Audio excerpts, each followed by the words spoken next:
Olá, povo católico. Vamos falar aqui de um assunto controverso desnecessariamente, né? Pelos que seguem a heresia do protestantismo, sobre as imagens.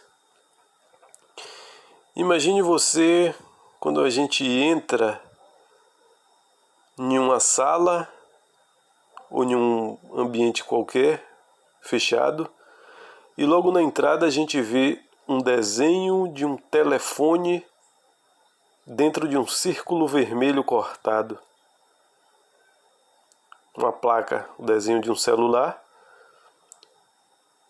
e dentro de um círculo vermelho, isso, círculo cortado, cortando um celular. Quando a gente vê esse tipo de imagem, não precisa uma pessoa nos dizer que naquele ambiente é proibido o uso do celular. O que nos faz chegar a essa conclusão não é uma pessoa nos orientando verbalmente sobre a proibição do uso de celular, e sim a linguagem simbólica daquela imagem. Vamos fazer aqui uma reflexão baseada, né, nos católicos que querem ler, que querem pesquisar, baseada no texto do Catecismo Romano e da Suma Teológica, volume 1, questão 1, artigo 9 da Suma Teológica de São Tomás. São Tomás de Aquino refuta facilmente aos hereges que, de forma até fraudulenta, uns por ignorância, outros de má fé mesmo, pervertem as imagens das Sagradas Escrituras para caluniar os católicos de idolatria pelo uso das imagens. Deus diz em Oséias, abre aspas, falarei aos profetas e multiplicarei as visões, e pelos profetas falarei em parábolas, fecha aspas. Ora, apresentar uma verdade mediante imagens é usar metáforas, como nesse caso aí do texto. Falar em parábolas, ou seja, é usar uma imagem associativa e não aquilo que realmente quer dizer. No ponto de vista literal, Jesus Cristo tem várias parábolas, onde ele usa imagens para que as pessoas entendam e não a linguagem verbal objetiva. Convém a Sagrada Escritura nos transmitir as coisas divinas e espirituais mediante imagens corporais, ou seja, uma realidade espiritual sendo apresentada em forma de imagens corpóreas palpáveis.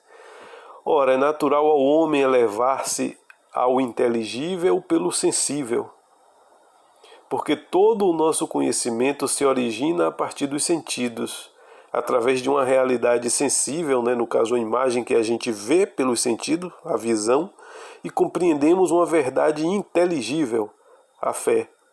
Ou seja, aquela imagem nos explica uma verdade de fé, tem um significado, não é um desenho, um objeto qualquer. Além do mais, a Escritura sendo proposta geralmente a todos, segundo se diz na carta aos Romanos, onde o apóstolo São Paulo ele diz, sou devedor às pessoas cultas como às ignorantes. É-lhe conveniente apresentar as realidades espirituais mediante as imagens corporais a fim de que as pessoas mais simples a compreendam. Elas que não estão aptas a aprender por si mesmas as realidades inteligíveis, ou seja, ela não tem uma capacidade de estudo por algum tipo de dificuldade, seja dificuldade de aprendizado, pode ser que ela não estudou e não saiba ler, então a imagem vai lá e serve de auxílio, ou por alguma barreira geográfica onde ela não tem acesso à igreja. Então, por algum motivo, a pessoa ela não compreende aquilo de forma inteligível. Então, as imagens ela supre, né? Ela ajuda, ela é um auxílio pedagógico. Aí segue as palavras: não farás para ti imagem esculpida. Essas frases, né? Que os evangélicos ou protestantes, né, adoram acusar católico, né? Ele pega uma frase de fora de contexto, né, isoladamente e reproduz. Não farás imagens para ti, imagem esculpida, nem figura alguma daquilo que há em cima do céu, nem do que existe embaixo da terra. Não as adorarás, nem lhes prestará veneração. Livro de Êxodo, capítulo 20, versículo 4 e 5.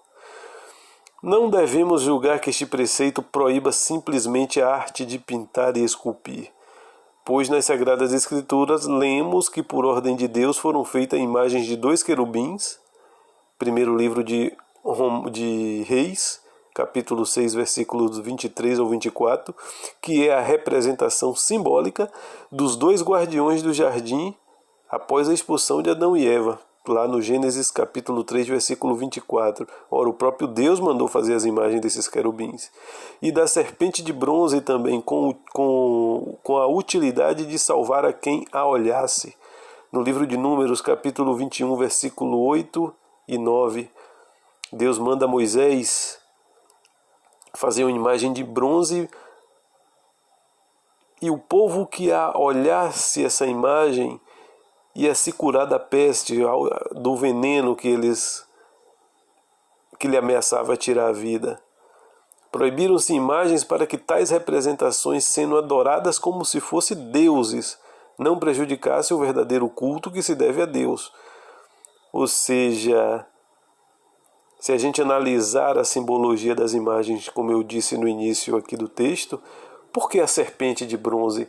Porque Deus mandou fazer uma imagem de uma serpente levantada para salvar as pessoas que foram picadas por serpente. A serpente simboliza ali o demônio. O demônio, e o demônio no alto, significa o demônio sendo derrotado na cruz de Cristo, no madeiro da cruz de Cristo. Ali já é uma prefiguração da derrota do demônio na cruz de Cristo. Por isso a serpente levantada em um madeiro. Então é uma linguagem simbólica usada por Deus. E não só Deus mandou fazer essa imagem, como quem olhasse para a imagem ia se curar. Ou seja, uma imagem ainda curativa.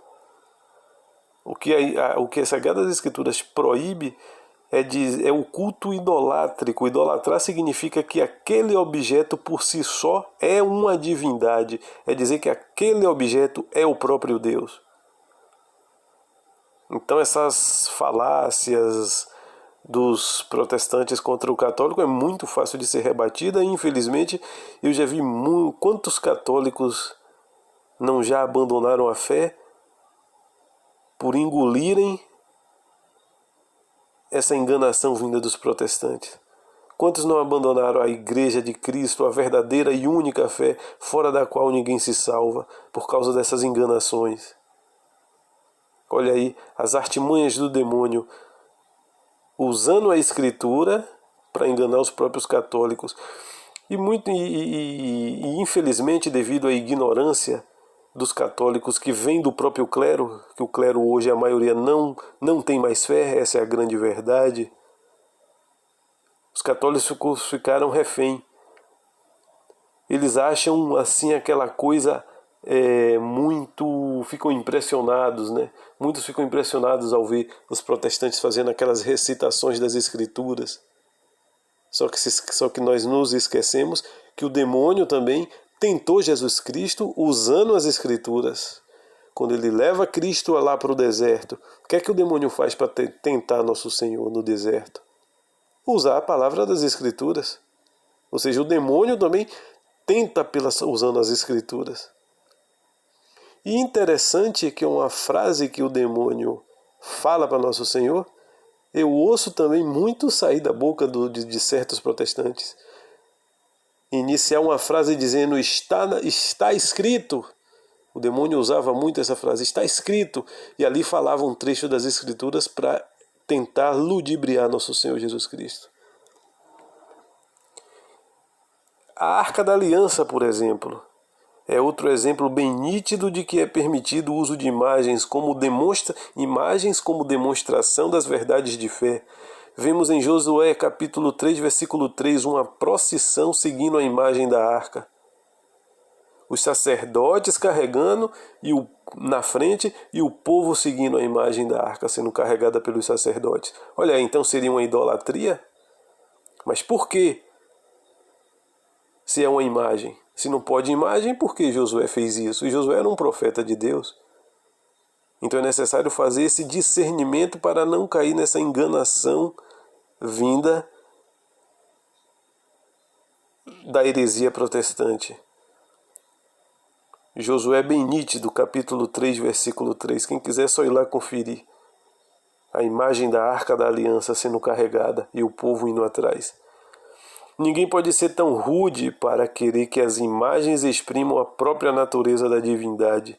O pastor lhe fará ver como elas apenas simbolizam propriedades e operações que a Deus são atribuídas. Os anjos também são representados com feições humanas e com asas, para que os fiéis compreendam quanto eles são obsequiosos para com o gênero humano, como eles são solícitos ao gênero humano, e como estão sempre alerta para cumprir as ordens de nosso Senhor. Todos eles são espíritos servidores, em benefício daqueles que devem herdar a salvação. Está lá em Hebreus capítulo 1, versículo 14. Todos eles, falando dos anjos, são espíritos servidores, em benefícios daqueles que devem herdar a salvação. Hebreus capítulo 1, versículo 14. Como, porém, nosso Senhor Jesus Cristo, sua Santíssima e Puríssima Mãe e todos os outros santos tinham uma fisionomia humana, revestido que eram da natureza humana, a representação e a veneração de suas imagens, além de não serem proibidas por este preceito, foram sempre tidas como um indício sagrado e seguro de um coração reconhecido. A comunicação através das imagens. Interessante, né?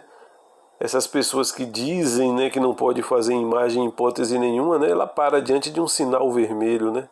Ou ela está obedecendo ali uma imagem, né? Ficou vermelho, ela para o carro. Ficou verde, se ela estiver a pé, ela segue andando. Tudo uma linguagem por imagens, né? Foi o exemplo que eu disse no início, né? Quando a gente chega em um lugar, tem um desenho de um celular cortado. Aquilo ali é uma imagem. E as pessoas seguem o que está ali. Elas vão lá e desligam o celular, botam no silencioso, porque naquele ambiente não pode. A imagem como comunicação nunca foi proibida, como já vimos aqui vários exemplos na própria Sagrada Escritura.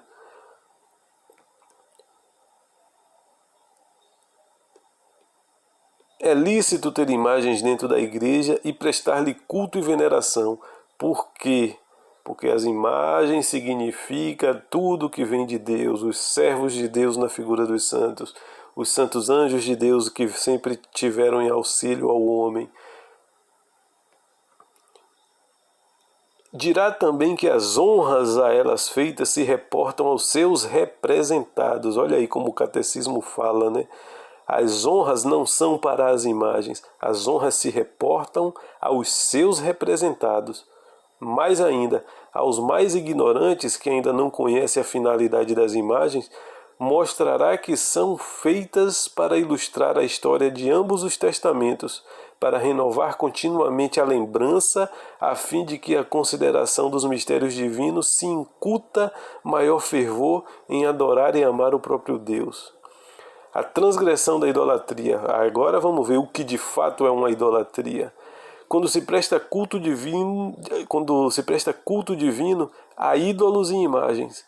Quando se acredita existir nas imagens uma divindade ou força extraordinária que as torne dignas de adoração e às quais se deva fazer alguma súplica, ou seja, é a divinização da imagem. Idolatrar significa dizer que aquele objeto, que aquela figura ali é o próprio Deus, que ali aquele objeto, aquela figura tem algum poder. Aí sim é um culto idolátrico. Quando se põe toda a confiança em tais representações como faziam os pagãos.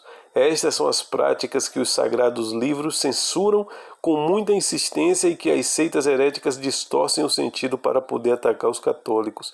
Essas transgressões parecem bem nítidas no culto ao bezerro de ouro, onde o povo abandona o verdadeiro Deus e elege a imagem como divindade. Vamos lá no livro de Êxodo, capítulo 32, versículos de 1 a 10. A gente vê que o povo passa a dizer que o bezerro de ouro, que aquilo ali é Deus. Deus é aquele bezerro de ouro, vamos seguir esse Deus. E ainda diz, aqui está o nosso Deus, apontando para o bezerro de ouro. Isso é um culto idolátrico. Outro culto idolátrico que mostra também esse exemplo é o que está no livro de Daniel, no capítulo 14, onde os babilônios cultuavam a divindade e a estátua de um dragão. Eles chegam até a ir lá na estátua do dragão e dizer que está dando comida àquele, que aquilo ali é Deus, ele está dando comida a Deus. As explicações acima não deixam dúvida da má-fé de uns e ignorância de outros, usadas para denegrir a imagem da igreja fundada por nosso Senhor Jesus Cristo. Querem atacar, fraudam a interpretação das imagens, do uso das imagens, e coloca tudo como se fosse uma condenação só. Então, não me lembro, não veio mais uma recordação aqui, para dar aqui mais ali como exemplo. Só uma observação também, quando nas Sagradas Escrituras, os primeiros livros que vem a condenação das imagens é justamente no livro de Êxodo. Então essa condenação do Antigo Testamento tem um fundamento. O que foi que aconteceu no livro de Êxodo? A passagem do povo de Deus de um lugar ao outro. Então, nessa trajetória, os israelitas eles passaram por várias nações pagãs e acabavam se misturando ao costume dos povos. Então, é necessário fazer essa observação. Esses povos pagãos, eles não acreditavam, isso mostra em várias passagens do Antigo Testamento, eles não conseguiam acreditar em um Deus invisível. Então, esses povos pagãos, eles criavam imagens e diziam que Deus eram aquelas imagens. Então, para que o povo israelita não se contaminasse com esses costumes de dizer que aqueles objetos, aquelas pinturas, aquelas esculturas eram o próprio Deus, como os pagãos faziam. Então, tudo acontece dentro de um enredo. Basta você observar que a primeira condenação das imagens vem no livro de Êxodo. Por esse motivo, o povo estava se deslocando de um lugar para outro, ia passar entre povos pagãos, e esses povos não conseguiam, não cabia na cabeça deles acreditar em um Deus que ninguém vê. Então eles faziam essas imagens. Então, para o povo não aderir a esses costumes idolátricos, que eram imagens de falsos deuses, que os pagãos faziam, é que Deus deu essa condenação da imagem. Esse é o contexto, e esse contexto tem que ficar claro para os católicos, para não estar caindo mais nessas conversinhas bobas, e que essas conversas, apesar de serem bobas e de fácil entendimento e facilmente rebatida, levaram muitos católicos a abandonar a fé e entrar nessas seitas contrárias à Igreja de Nosso Senhor. Por aqui ficamos nesse momento e até a próxima.